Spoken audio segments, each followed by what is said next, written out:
I love true crime, so I thought I'd bring some stories to TikTok, so here's 60-second serial killer. This is Israel Keys. He's not as well known as some other serial killers, but his story is crazy. His crimes spanned over 16 years with 3 confirmed kills and the possibility of 11 or more people dead by his hands, and that number would have only gone up had he not been captured on March 13th, 2012 in Texas. Because on February 1st, 2012, he abducted and killed Samantha Koenig, who was 18 years old, from this coffee shop in Anchorage, Alaska, and later used her debit and credit cards, which police were able to track to Texas. Samantha was actually his last victim, and once he was in custody, the FBI interviewed him for over 40 hours, and he revealed that he had killed people all across the country. He was able to get away with it for so long because he had no victim type and had no connection to any of his victims. He would go randomly around the country, bury a kill kit, and then come back years later, dig it up, and find a random person to kill. And this story only gets stranger from here.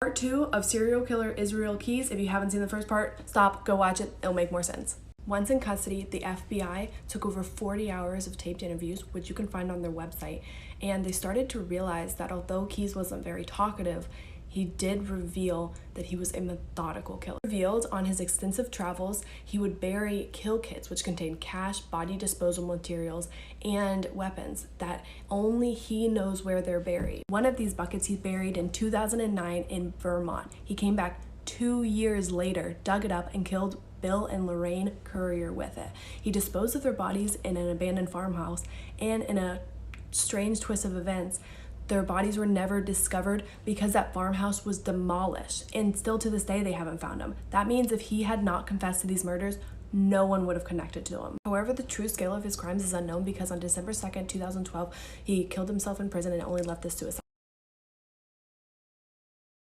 This is the insane case of Lonnie Franklin Jr., aka the Grim Sleeper. He's known to have killed 10 women and 1 teenager, was active in the 1980s up until 1988, where he left his only surviving victim, and then the killing stopped for 14 years. He is actually one of the longest uncaught serial killers in American history, and that's because he chose victims who were African American sex workers that the police didn't take the time to connect to a serial killer.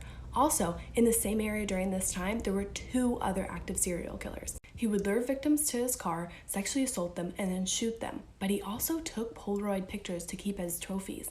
And as you can see here, there are a lot more photos than there are known victims. And that makes people think that he didn't actually go to sleep.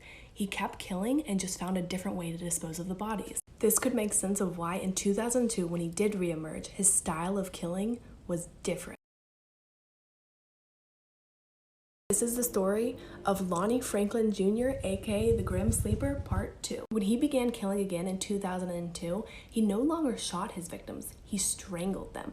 And what he didn't know is this would incite police to reinvestigate the Grim Sleeper.